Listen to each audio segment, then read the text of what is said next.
Remue ménage. Remue ménage.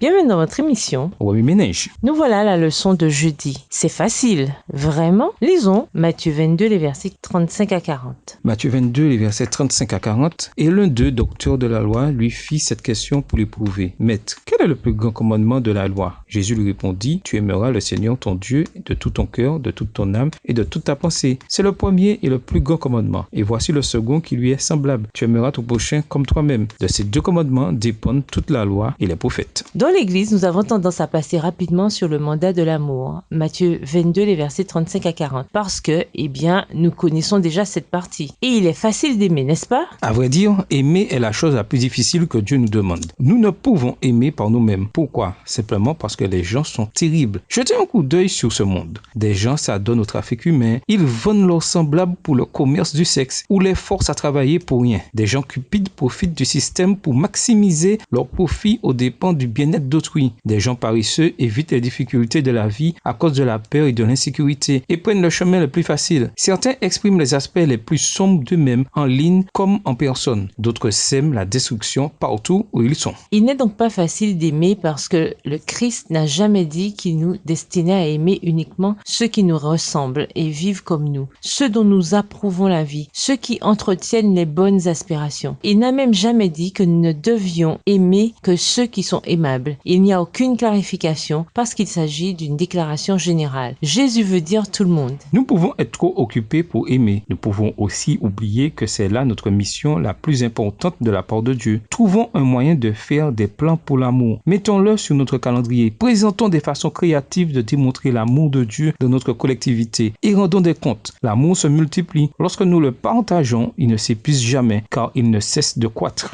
Nous pouvons et devons être généreux de notre amour, prendre le risque d'aimer. Ce dont que Dieu nous demande de partager revêt de nombreuses formes. L'amour, c'est se lever avec les sans-voix et plaider pour eux. Proverbe 31, les versets 8 et 9. Défendre les opprimés et les parias de la société. Ésaïe 1, le verset 17. Et traiter les étrangers parmi nous avec justice et bonté. Lévitique 19, les versets 33 et 34. La Bible dit clairement que Dieu s'attend de notre part à des actes et non seulement à des paroles. Jésus parle de gens qui vivent l'amour de Dieu avec une telle consécration et de façon tellement pratique qu'ils ne demandent pas qui sont ceux qu'ils aident. Matthieu 25, les versets 31 à 46. Ils aiment, tout simplement. Laissez Dieu s'occuper des détails. Ayez l'assurance qu'il sera glorifié par votre humilité et qu'il fera des miracles. Il vous demande seulement d'aimer, pas de sauver le monde. Mais en vous imprégnant de tout votre cœur de son amour, le monde pourrait bien être sauvé de toute façon, une personne à la fois. Essayez de prononcer cette prière. Mon Dieu, j'ai besoin que tu m'aides à aimer comme tu aimes. Je n'ai pas cet amour en moi, mais tu es suffisamment puissant pour remplir mon cœur de ton amour. Montre-moi les occasions où je choisis souvent de ne pas aimer. Enseigne-moi à être enthousiaste dans le partage de ton amour avec tous. Remue ménage, quel est le lien entre la justice sociale et l'amour? Pourquoi les deux sont-ils interconnectés? Qu'est-ce qui vous empêche d'être constamment généreux de votre amour? Au revoir. Et à demain si Dieu veut.